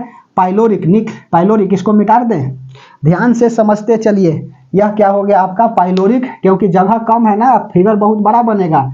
लिखते चलिएगा, ध्यान से समझते चलिएगा। कि छोड़ दे अभी, चलो छोड़ देता हूँ, जब जरूरत पड़ेगी तो मिटाएंगे, ठीक है। यह तीसरा भाग दिखाई दे रहा है, यह पाइलोरिक कहलाता है। और इसके पास क्या होता है, तो इसके पास जो है ना वह गैस्ट्रिक ग्लैंड होते हैं, ठीक है। गैस्ट्रिक ग्लैंड होते हैं, सबके पास कुछ ना कुछ क्या है, ग्लैंड है ही। तो दो तरह के क्या करता है, यह बनाता है आपका, दो तरह के एंजाइम बनाता है। एक रेनिन बनाता है और दूसरा पेप्सिन बनाता है। पेप्सिन जो है ना प्रोटीन को तोड़ देता है, और रेनिन जो है ना वह क्या करता है, तो रेनिन जो है आपका दूध को दही में कन्वर्ट कर देता है। तो यह दो तरह के क्या करता है, दो तरह के हार्मोन्स प्रोड्यूस करता है कि एंजाइम करता है। अच्छा, हार्मोन्स और एंजाइम में पहले अंतर समझ लो, आगे तो पढ़ाएंगे विटामिन वगैरह पढ़ाएंगे, तो पहले समझ लो यहाँ हार्मोन्स है, ठीक है, और एक तरफ लिख लीजिएगा एंजाइम, ठीक है, एंजाइम, और यह हो गया हार्मोन्स। यह है ब्लड के कांटेक्ट में आ सकता है, कांटेक्ट में आ सकता है, ठीक है। जब बॉडी सेक्रेट करेगा ना, तो बॉडी सेक्रेट करेगा तो हार्मोन्स क्या होता है, ब्लड के कांटेक्ट में आ सकता है, जबकि एंजाइम जो है ना बॉडी सेक्रेट करेगा तो ब्लड के कांटेक्ट में नहीं आएगा। यह ब्लड के कांटेक्ट में नहीं आएगा, ठीक है, नहीं आएगा। समझ में आ रही है बात? तो यह जब छोड़ेगा बॉडी तो यह क्या होगा, ब्लड के कांटेक्ट में थोड़ी आएगा। जनरली जो है ना यह फूड वगैरह को तोड़ता है, जैसे कि रेनिन दूध को दही बना देगा, और पेप्सिन जो है ना प्रोटीन को तोड़ देगा। ब्लड के कांटेक्ट में कहाँ, इसीलिए इसको क्या बोलेंगे, एंजाइम बोलेंगे। तो मेरे भाई मेरे दोस्त, यदि कहीं गलती से मुझसे एंजाइम की जगह हार्मोन्स बोला जाएगा तो सॉरी, इसीलिए हमने क्या कहा, पहले बता दिया कि हार्मोन्स क्या होते हैं और एंजाइम क्या होता है, ठीक है। चलिए, मैं प्रयास करूंगा कि गलती नहीं ही बोलूं, लेकिन यदि हो सकता है कि कहीं बोला जाए तो वहां पे सॉरी, ठीक है। गैस्ट्रिक ग्लैंड अभी तो नहीं बोले हैं।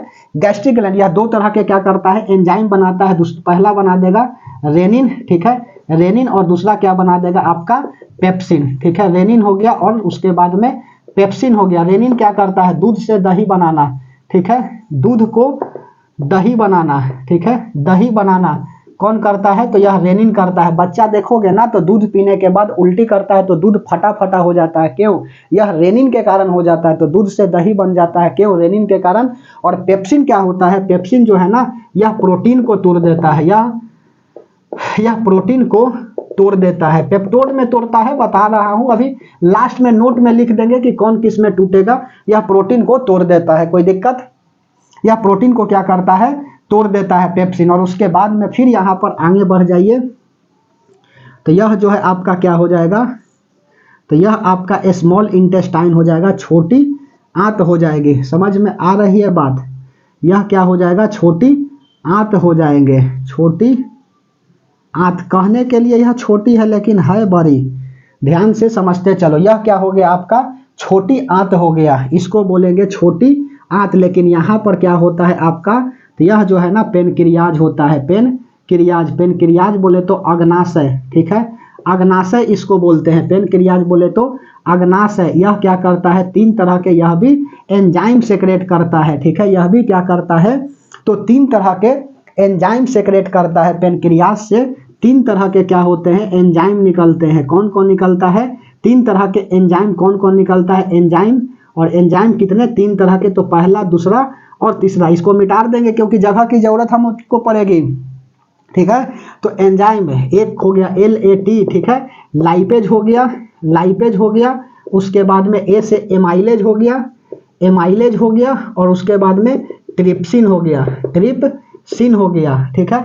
तो लाइपेज, एमाइलेज और ट्रिप्सिन। उससे पहले यहाँ पर कुछ लीवर को समझ लीजिए, ऊपर वाला इसको मिटा दें, ठीक है। अब तक आशा करते हैं कि लिख लिए होंगे, कोई दिक्कत जरूरत पड़ेगी इसीलिए हमने क्या किया, मिटा दिया, जरूरत पड़ गई ना। यहाँ पर क्या होता है आपका, तो यह जो है ना आपका लीवर होता है, ध्यान से समझिए, लीवर, इसको क्या बोलेंगे, लीवर। और लीवर बोला जाए तो यकृत, ठीक है, या इसी को बोला जाता है जिगर। एक अलग टॉपिक में लीवर अच्छा से बताएंगे, अभी डाइजेशन में लीवर का क्या रोल होता है वह बताते हैं। यह एक होता है व्यक्ति में, ठीक है। लीवर क्या करता है, तो यह जो है ना बाइल जूस बनाता है, ठीक है, बाइल जूस बनाता है। तथा यह बाइल जूस को क्या बोलते हैं, पीत रस बोला जाता है, ठीक है, यह पीत रस बनाता है। तथा पित्ताशय में जमा करता है, पित्ताशय में क्या करता है, जमा करता है, ठीक है, पित्ताशय में क्या करता है, जमा करता है। पित्ताशय बोले तो गॉल ब्लेडर, ठीक है, पित्ताशय का मतलब होता है गॉल ब्लेडर। यहाँ क्या है, यह आपका गॉल ब्लेडर है, इसको क्या बोलेंगे, गॉल ब्लेडर। मिटा रहे हैं इसको। बाइल जूस कौन बनाता है, तो बाइल जूस, और लिखते चलिए, बाइल जूस बनाता है आपका कौन, तो लीवर बनाता है। और स्टोर कहाँ पे करता है, तो स्टोर जो है ना वो आपका गॉल ब्लेडर में करता है। ध्यान से समझते चलिए बात को। यह क्या हो गया आपका, गॉल ब्लेडर हो गया, यह हो गया आपका गॉल ब्लेडर। इसको पीत की थैली बोला जाता है, पीत की थैली बोला जाता है। अब सुनो, पित्त की थैली बोला जाता है। और बाइल जूस कैसा होता है, तो बाइल जूस जो है ना वह आपका बेसिक होता है। बाइल जूस जो है आपका बेसिक होता है और उसका वैल्यू पीएच वैल्यू जो है ना वह 7.4 होता है, अर्थात 7 से 8 लिख लीजिएगा, 7 से 8 होता है। यह बेसिक होता है 7.4, 7 से ऊपर हो गया तो हल्का बेसिक तो होगा ही, ठीक है। अब यह गॉल ब्लेडर क्या करता है, बाइल जूस को सेक्रेट नहीं करता है, स्टोर करता है। और लीवर बाइल जूस को क्या करता है, सेक्रेट करता है। उसके बाद में अब क्या होगा, तो यहां से भोजन कैसा आ रहा है, तो यहां से एसिडिक भोजन आ रहा है। अब एसिडिक भोजन को पेनक्रियाज देखेगा ही नहीं, तो क्या होगा ना कि यह एसिडिक भोजन को पेनक्रियाज नहीं देखेगा, तो गॉल ब्लेडर जो है ना यह बनाया हुआ बाइल जूस को इसमें ला करके मिला देगा। किस हार्मोन्स के द्वारा मिलाएगा, तो नोट में बात लिख लीजिए। नोट में जब स्मॉल इंटेस्टाइन कोलेसिस्टोकाइनिन हार्मोन में, जब स्मॉल इंटेस्टाइन छोटी आंत, स्मॉल इंटेस्टाइन जब स्मॉल इंटेस्टाइन कोलेसिस्टोकाइनिन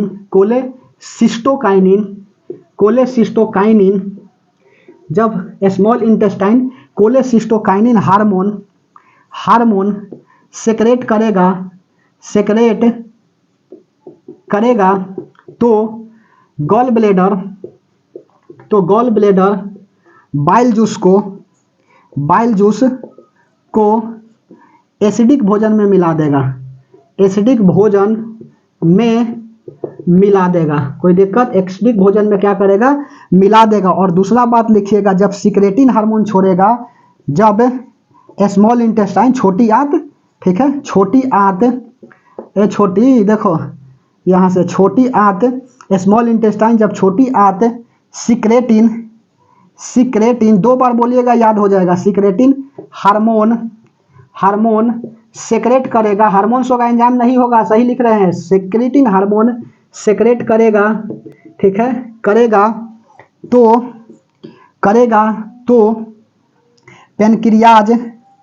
पेनक्रियाज द्वारा 3 एंजाइम एंजाइम स्रावित होगी, ठीक है, स्रावित होगी। यह बात को इंपॉर्टेंट मानते हुए और नोट डाल करके लिख लीजिएगा, ठीक है। किस हार्मोन्स जब छोड़ता है, कौन सा हार्मोन्स को स्मॉल इंटेस्टाइन छोड़ता है, तो गॉल ब्लेडर बना जो बाइल जूस है उसको मिला देता है भोजन में, तो कोलेसिस्टोकाइनिन हार्मोन के द्वारा। और पेनक्रियाज किस हार्मोन्स को छोड़ता है ना, तो उसके बाद में पेनक्रियाज यह तीनों को मिला देता है, तो यह आपका मिला देता है सिक्रेटिन हार्मोन। जब यह छोड़ देता है स्मॉल इंटेस्टाइन, तो पेनक्रियाज 3 एंजाइम छोड़ता है, लाइपेज, एमाइलेज, ट्रिप्सिन, और भोजन में मिला देता है। तो अब यहाँ से क्या होगा, यह लाइपेज, एमाइलेज, ट्रिप्सिन को मिला देगा। तो पहले क्या मिलेगा, तो पहले बाइल जूस मिलेगा, तब भोजन एसिडिक से बेसिक हो जाएगी, तब जाकर के यह सब मिलेगा, लाइपेज, एमाइलेज और ट्रिप्सिन। कोई दिक्कत, अच्छा चलो इसको मिटा दें। ध्यान से समझते चलिए बात को, ध्यान से समझते चलिए। उसके बाद में यह लीवर हो गया।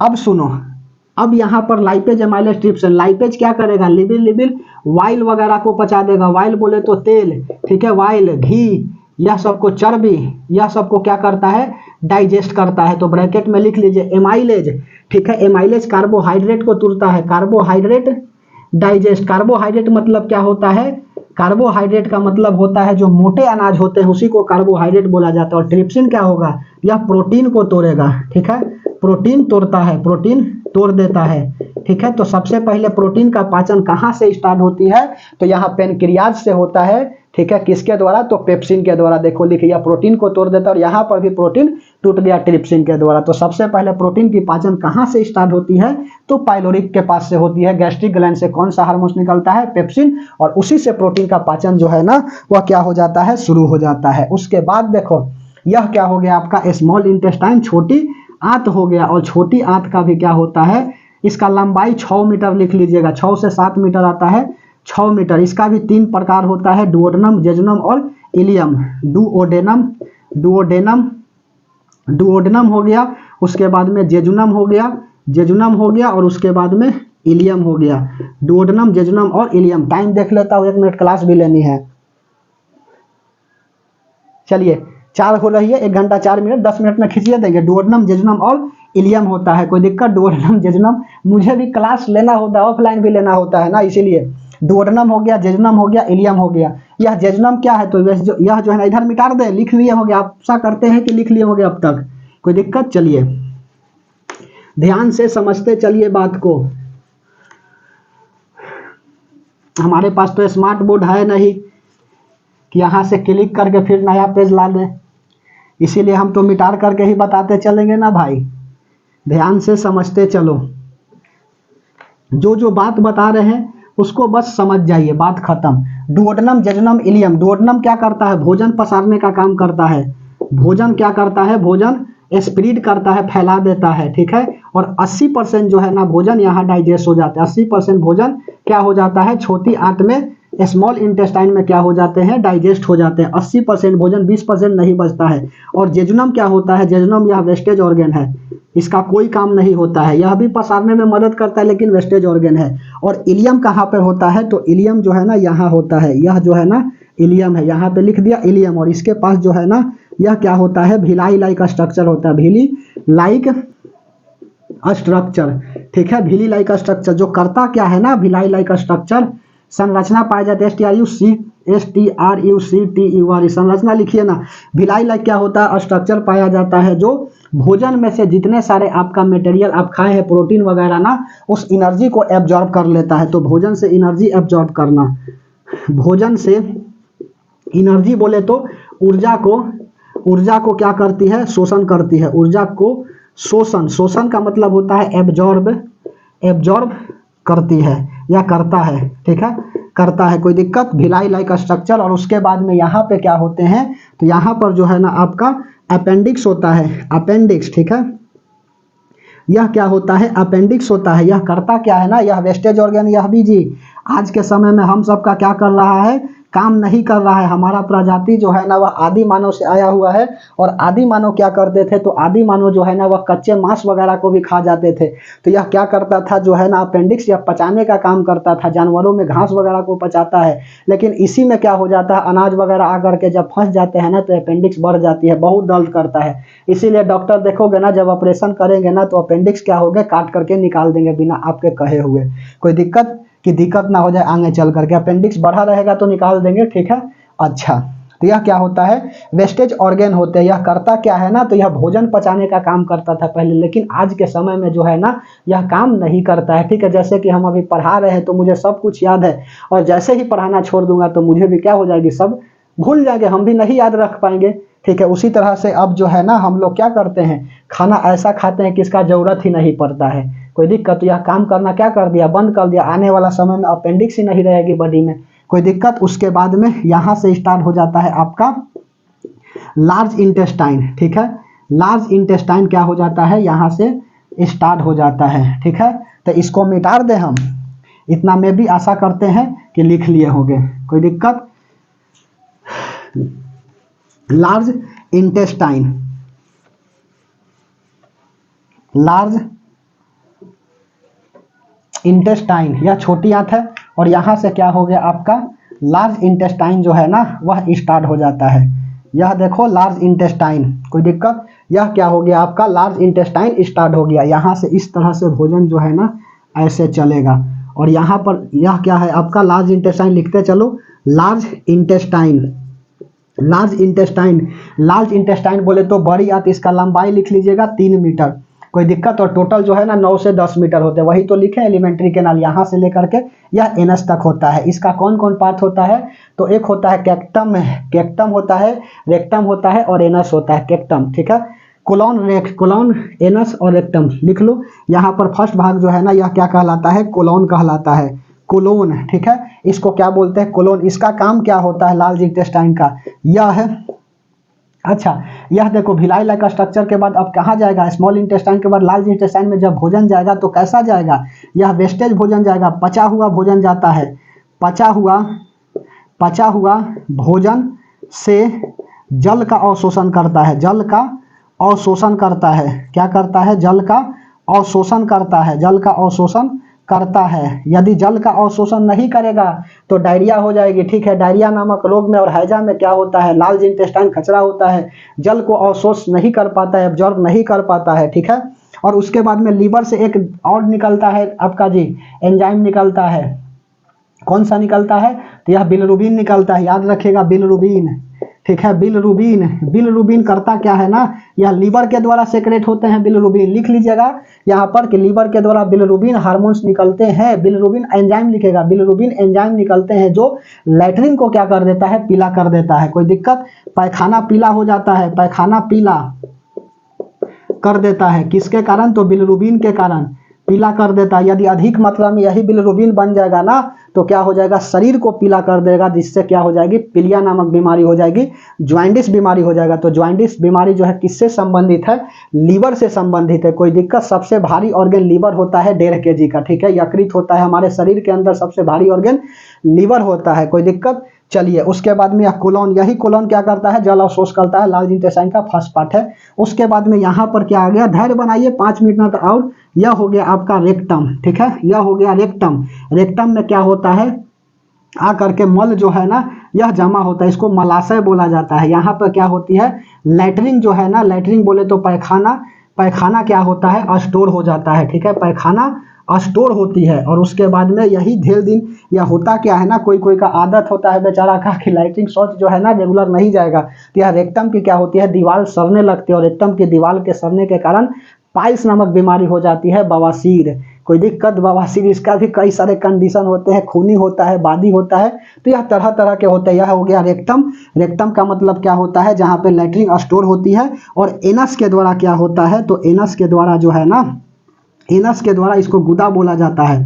गुदा के द्वारा क्या होता है, लैट्रिन बाहर निकल जाते हैं। तो एनस के द्वारा क्या होता है, लैट्रिन बाहर निकल जाता है। तो यह पूरा डाइजेशन की सिस्टम थी। अब नोट में कुछ कुछ बात को लिख लो जो इंपॉर्टेंट है। कोई दिक्कत, क्या क्या इंपॉर्टेंट है उस बात को लिख डालिए, और डाइजेशन खत्म हो जाएगा तब रेस्पिरेशन आ जाएगा। कल की क्लास में रेस्पिरेशन करा देंगे। एनस, डाइजेशन समझ में आई बात, बोलिए। किसी भी तरह से क्वेश्चन पूछे यहाँ से, अब क्वेश्चन आपका नहीं छूटेगा, यह वादा रहा तुमसे। कोई दिक्कत, ठीक है। जब तक जिंदा रहे समझो कि तुमको याद करते रहेंगे, जिस दिन याद नहीं करे समझ लीजिएगा कि खुदा ने मुझे याद कर लिया, ठीक है। तो जब तक जिंदगी रहेगी तब तक पढ़ते रहेंगे, यह बात होना चाहिए, ठीक है। चलो ये बात की बात है। यह रेक्टम, रेक्टम में क्या होता है, लैट्रिन स्टोर होती है, और एनस के द्वारा क्या हो जाता है, लैट्रिन बाहर निकल जाती है। अगला याद रखिएगा कि बाइल जूस जो है ना लीवर बनाता है अधिक देर तक, यदि गॉल ब्लेडर में स्टोर रहेगा तो क्या हो जाएंगे, तो अधिक देर तक स्टोर रहेगा ना तो इसमें पत्थर बन जाते हैं जो कैल्शियम ऑक्जिलेट का फॉर्मेशन कर देता है। लिख दो, bile juice, bile juice, bile juice ज़्यादा देर तक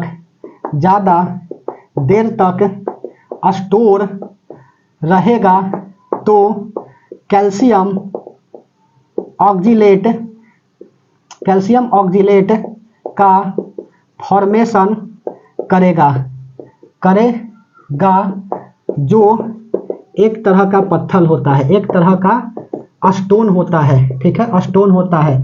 तो बॉडी के अंदर जो है ना स्टोन किसका बना होता है, तो याद रखिएगा कैल्शियम ऑक्जिलेट का बना होता है। आया हुआ सवाल है। और जब इसमें पत्थर हो जाएगा गॉल ब्लैडर में, पीत्त की थैली में, तो डॉक्टर साहब इसको काट करके निकाल देंगे। तब तो अब दिक्कत की बात हो जाएगी ना कि लीवर गॉल ब्लैडर क्या कर रहा था, स्टोर कर रहा था बाइल जूस को, पीत्त की रस को, जबकि लीवर बना रहा था। कोई दिक्कत, डाइजेशन कैसे होगी, तो यह तो स्टोर करने का काम कर रहा था, लीवर बनाएगा बाइल जूस को और उसके बाद में सीधा भोजन में मिला देगा। तो इससे क्या हो जाएगी, दिक्कत हो जाएगी। और डॉक्टर साहब आपको सजेस्ट करते हैं कि आप जो है एक समय बना लीजिए भोजन करने के लिए। कोई दिक्कत, इसीलिए भोजन समय पे नहीं करिएगा तो होगा क्या ना, गॉल ब्लैडर में तो बाइल जूस ऑलरेडी स्टोर हो रही है, और यही बाइल जूस के स्टोर होने के कारण कैल्शियम ऑक्जिलेट का फॉर्मेशन हो जाएगा जो एक तरह की पत्थर होती है। तो समय पे भोजन नहीं करने से यही दिक्कत हो जाता है। और समय मतलब कि खाना खाते समय पानी क्यों नहीं पीना चाहिए, आधा बोल रहे हैं, पानी जो है ना वह ज़्यादा नहीं पीना चाहिए, क्योंकि जब हम लोग भोजन करते हैं तो कार्डियक HCl का निर्माण करता है, और ज़्यादा पानी पी लेंगे तो HCl की मात्रा कम हो जाएगी और भोजन के डाइजेशन में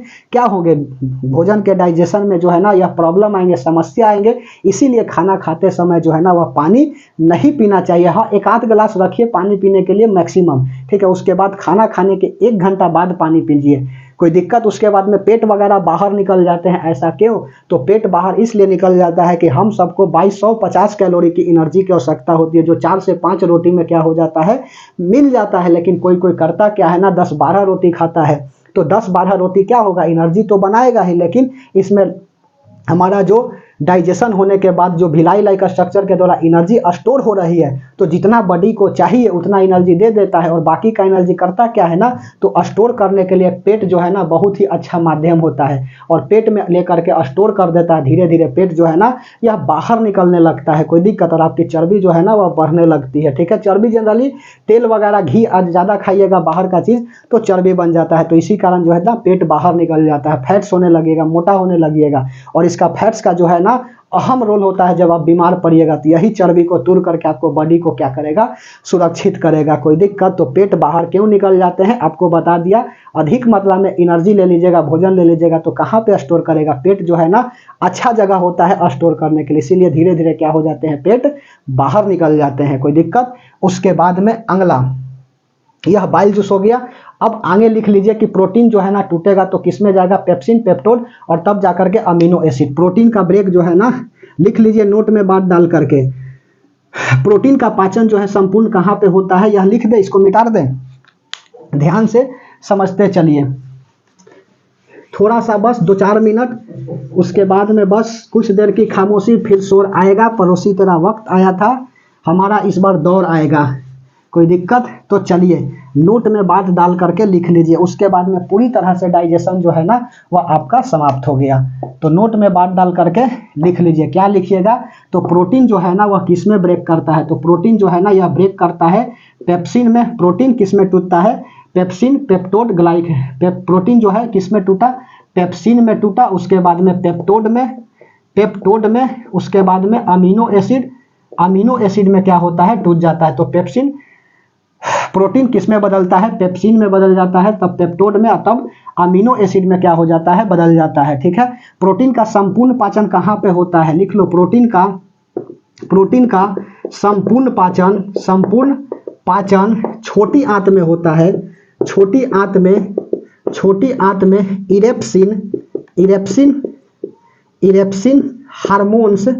इरेप्सिन हार्मोन के द्वारा होता है। इरेप्सिन हार्मोन के द्वारा होता है, लिख लीजिए। ठीक है, इरेप्सिन हार्मोन के द्वारा क्या होता है। और तीसरा लिखना चाहिएगा तो लिख सकते हैं माल्टेज जो है ना, ओज को एज में बदल देना, एज को ओज में, माल्टोज में बदल जाएगा, माल्टेज। ठीक है, माल्टेज किस में बदलेगा, तो माल्टेज जो है ना वह माल्टेज बदल जाएगा माल्टोज में। ठीक है, माल्टोज में बदल जाएगा। जैसे कि अगला सुक्रोज में बदल जाएगा, सुक्रोज में बदल जाएगा, सुक्रेज। ठीक है, किस में बदलेगा, तो सुक्रोज में बदल जाएगा, सुक्रोज में बदल जाएगा। समझ में आ रही है बात। तो इस तरह से क्या होता है, यह आपका बदलता है। ठीक है, ससेस इंट्रांसिस एंजाइम एक बार पूछ लिया था कि कहाँ से निकलता है। चौथा बात, तो sauces, SECCESS, sauces इंट्रांसिस, INTERENCIS, sauces इंट्रांसिस enzyme छोटी आंत से स्रावित होती है। ठीक है, छोटी आंत से क्या होता है, स्रावित होता है। और उसके बाद में थोड़ा सा आप लिखना चाहिएगा तो लिख लीजिए, नहीं तो क्लास को एंड कर देंगे। थोड़ा सा बचा हुआ है बस, अभी तो 17 ही हो रही है जी, लिख लीजिए, कोई दिक्कत नहीं है। 3 मिनट और कहे ना कुछ देर की खामोशी, फिर सो आएगा। पड़ोसी तेरा वक्त आया था, हमारा इस बार दौर आएगा। लग चुकी है तलब मंजिल की, खुद को आग में झोंक लेंगे। ठुकरे कहती है मारा जाएगा, हौसला कहता है देख लेंगे। ठीक है, ध्यान से समझते चलिए बात को। एक क्लास में डाइजेशन को खत्म कर देना अपने आप में चैलेंज होता है, और पूरी तरह से क्वेश्चन को हमने क्या किया, बताया, कंसेप्ट के माध्यम से पूरा बता दिया। और लिखना है तो इंपॉर्टेंट बात, महत्वपूर्ण तथ्य में लिख लीजिए, इम्पॉर्टेंट। ठीक है, जैसे कि पहला जब हम लोग भोजन करते हैं तो क्या होता है, भोजन पहले अंदर जाता है, उसके बाद में डाइजेशन होती है, एब्जॉर्प्शन होता है, एसिमिलेशन होता है, और इजेशन होता है। कोई दिक्कत, तो लिखते चलिए कि भोजन का जो है ना यह 5 स्टेज होता है। थक गए हम भी। ठीक है, 5 स्टेज होता है। भोजन की पाचन क्रिया जो है ना वह 5 चरणों में होती है। ठीक है, तो चलो लिख लो, भोजन की पाचन क्रिया, पहले ऐसे लिखो, भोजन की पाचन क्रिया। ठीक है, भोजन की पाचन क्रिया 5 चरणों में संपन्न होती है। पूछ दिया है कितने चरणों में, 5 चरणों में संपन्न होती है। कौन कौन हुआ, तो इतना बात बताने के बाद तो बता ही दीजिएगा। पहला इंजेशन हो गया, इंजेशन हो गया, उसके बाद में दूसरा डाइजेशन हो गया, डाइजेशन हो गया, उसके बाद में एब्जॉर्प्शन हो गया, एब्जॉर्प्शन, उसके बाद में चौथा एसिमिलेशन, एसिमिलेशन हो गया, और पांचवा जो है ना इजेशन हो गया, इजेशन है, ठीक है, यहाँ इंजेशन है और यह इजेशन है, भोजन अंदर लेना, भोजन जो है, भोजन जो है ना, भोजन अंदर लेना, ठीक है, क्या कहलाता है, इंजेशन कहलाता है, मुंह के अंदर, ठीक है, जब हम लोग भोजन को क्या लेते हैं, मुंह में लेते हैं तो इंजेशन कहलाता है, उसके बाद में भोजन क्या हो जाता है, पचने लगता है, तो डाइजेशन दिखाए ही, ठीक है, पचना, ठीक है, भोजन का पचना क्या कहलाता है, डाइजेशन, और ऊर्जा का अवशोषण, ऊर्जा का अवशोषण, ठीक है, ऊर्जा का अवशोषण क्या कहलाता है, भिलाई लाइक स्ट्रक्चर के पास क्या हो रही थी, ऊर्जा का अवशोषण हो रहा था ना, तो उसको एब्जॉर्प्शन बोलेंगे, और एस्मिलेशन, ठीक है, एस्मिलेशन का मतलब क्या होता है, लार्ज इंटेस्टाइन द्वारा, लार्ज इंटेस्टाइन द्वारा, इंटेस्टाइन द्वारा जल का अवशोषण तथा जल अवशोषण प्लस वेस्टेज मटेरियल स्टोर करना, वेस्टेज, वेस्ट मटेरियल, मटेरियल इकट्ठा करना, इकट्ठा करना, कोई दिक्कत कहाँ पे, तो रेक्टम के पास, और इजेशन क्या होगा, वेस्ट मटेरियल शरीर से बाहर निकलना एनस के द्वारा, ठीक है, तो वेस्ट मटेरियल लिख लो, वेस्ट मटेरियल शरीर से बाहर निकलना क्या कहलाएगा, तो इजेशन कहलाएगा, मिटा दे, समझ में आ रही है बात, वेस्ट मटेरियल, वेस्ट मटेरियल का शरीर से बाहर निकलना, शरीर से बाहर निकालना, निकलना क्या कहलाता है, तो यह कहलाता है आपका इजेशन, और इस तरह से क्या हो जाती है, आपका डाइजेशन संपन्न हो जाता है। कोई दिक्कत समझ में आई बात, तो पूरी तरह से डाइजेशन क्या हो गया, आपका समाप्त हो गया। और डाइजेशन यदि इतना अच्छा से बताए हैं, हम अपने तरफ से क्या किए हैं, बेस्ट देने का प्रयास किया है। कैसा लगा क्लास आप यह बताइए, ठीक है। लगभग 1.5 घंटा तक हमने क्या किया, इस क्लास को लिया। समझ में आई बात। यदि कुछ करना है, जब आंखों में अरमान लिए हो तो मेहनत तो करना पड़ेगा ही। जब आंखों में अरमान लिया, मंजिल को अपना मान लिया, मुश्किल के आसान किया। जब ठान लिया तो ठान लिया, जब तक तोड़ेंगे नहीं तब तक छोड़ेंगे नहीं। यदि इस तरह से हौसला है तो मेहनत तो करना ही पड़ेगा। यदि मंजिल पहाड़ है तो माझी बनना पड़ेगा, और जब तक माझी नहीं बनिएगा तब तक पहाड़ नहीं टूटेगी, ठीक है। तो हम लोग मिलते हैं नेक्स्ट क्लास में। पॉलिटी वहाँ बता रहे हैं, पॉलिटी को देख लीजिए। और उसके बाद में यहाँ तो बायोलॉजी इतना डिटेल में बता रहे हैं। फ्री ऑफ कॉस्ट PDF क्या कर रहे हैं, प्रोवाइड करा रहे हैं। कोई दिक्कत, फ्री ऑफ कॉस्ट यूट्यूब पे बता रहा हूँ, ठीक है। हम भी क्या करते हैं, ऑफलाइन क्लास लेते हैं। कोई दिक्कत, अभी जा रहे हैं ऑफलाइन क्लास ही लेने। समझ में आ रही है बात। तो हम लोग क्या करते हैं, नेक्स्ट क्लास में मिलते हैं बायोलॉजी का आपका रेस्पिरेटरी सिस्टम के साथ, ठीक है। रेस्पिरेटरी सिस्टम हमारे साथ 20 क्लास बना रही है। बायोलॉजी में आपका सभी डाउट को क्या कर देंगे, संपन्न कर देंगे। उसके बाद केमिस्ट्री और फिजिक्स, तब आ जाएगा आपका एग्रीकल्चर और एनिमल हस्बेंड्री। उसके बाद में फिर उधर से सोशल साइंस का, पॉलिटिकल साइंस तो पढ़ाई रहे। पॉलिटिकल साइंस जैसे ही खत्म होगा कि नहीं, फिर हम लोग हिस्ट्री के ऊपर चले जाएंगे। सबसे पहले मॉडर्न पढ़ाएंगे, तब मेडाइवल, और तब पीछे की तरफ एंशिएंट आएंगे। फिर ज्योग्राफी को बताएंगे, और ज्योग्राफी में आपका पहले बताएंगे इंडियन मैप, और उसके बाद पहले ज्योग्राफी का बाहर वाला कहानी करेंगे ना, फिर उसके बाद में इंडियन मैप, तब जाकर के ज्योग्राफी का वर्ल्ड मैप कराएंगे। और उसके बाद में इधर से साइंस समाप्त हो जाएगा। फिर स्टैटिस्टिकल जीके करा देंगे। फिर किसी तरह से डाउट जो है ना वह रहेगा ही नहीं, ठीक है। जीके जैसे यदि जहाँ आएगी तो आपसे क्लियरली है कि आप टच कर जाइएगा मैक्सिमम सवाल। कोई दिक्कत, तो तब तक के लिए मुस्कुराते रहिए, हंसते रहिए। हम लोग मिलते हैं नेक्स्ट क्लास में, ठीक है। धन्यवाद।